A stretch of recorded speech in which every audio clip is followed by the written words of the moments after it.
Hello and welcome বন্ধুরা, কেমন আছো তোমরা সবাই? আশা করি সকলেই ভালো আছো। আজকের এই ভিডিওতে আমরা মৌর্য সাম্রাজ্য নিয়ে আলোচনা করব এবং মৌর্য সাম্রাজ্য থেকে আমরা টোটাল 10টি গুরুত্বপূর্ণ এমসিকিউ জেনে নেব। তো আজকে এই মৌর্য সাম্রাজ্য হচ্ছে পার্ট 1, ঠিক আছে? তো এইভাবে টোটাল তোমাদের 4টি পার্ট আসবে। তো তার মধ্যে আজকে হচ্ছে part 1।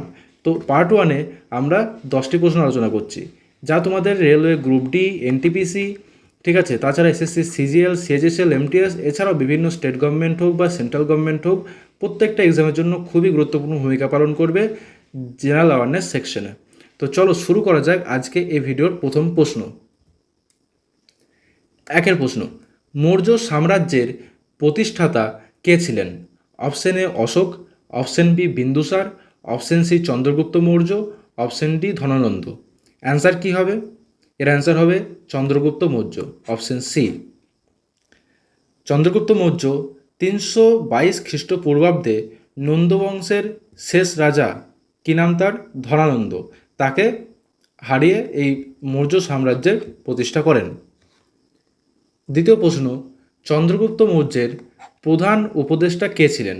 Option A Megasthenes, option B Kautilya, option C Fahien, নাকি অপশন ডি কালিদাস। অ্যান্সার কি হবে? অ্যান্সার হবে অপশন বি কৌটিল্য, ঠিক আছে।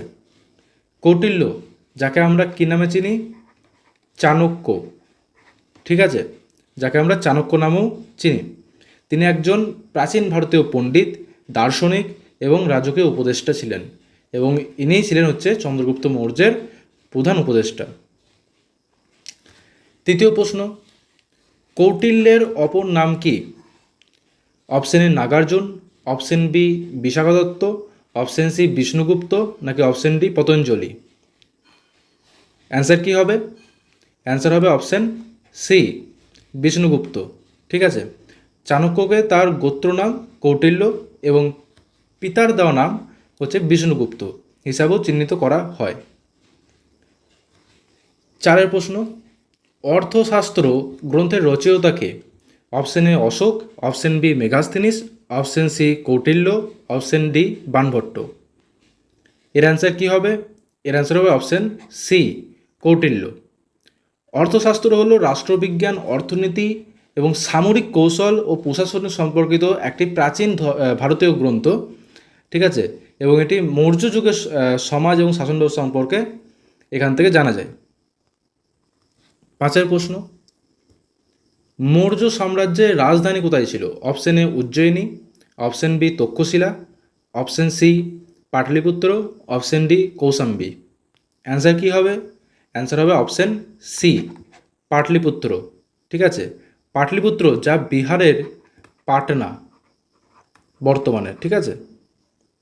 প্রাচীন ভারতের অন্যতম গুরুত্বপূর্ণ ও সুরক্ষিত এই শহরটি শুধু মৌর্যদের নয়, পরবর্তী গুপ্ত সাম্রাজ্যের রাজধানী ছিল পাটলিপুত্র। ছয়ের প্রশ্ন, মেগাস্থেনিস কার দরবারে এসেছিলেন? Option A Ashoka, option B Bindusara, option C Chandragupta Maurya, নাকি অপশন ডি সমুদ্রগুপ্ত। এর অ্যান্সার কি হবে? এর অ্যান্সার হবে option C Chandragupta Maurya. Megasthenes Chandragupta মৌর্যের রাজসভায় রাজ দরবারে এসেছিলেন। সাতের প্রশ্ন, মেগাস্থেনিসের রচিত গ্রন্থের নাম কি? Option A Arthashastra, option B Indica, option C Rajatarangini, option D Buddhacharita. Answer কি হবে? Option B Indica. ইন্ডিকা বইতে মেগাস্থেনিস ভারতের ভূগোল, ভারতের সংস্কৃতি, ভারতের সমাজ ব্যবস্থা এবং মৌর্যদের প্রশাসন সম্পর্কিত বিস্তারিত জিনিস তিনি এখানে লিখে গেছেন।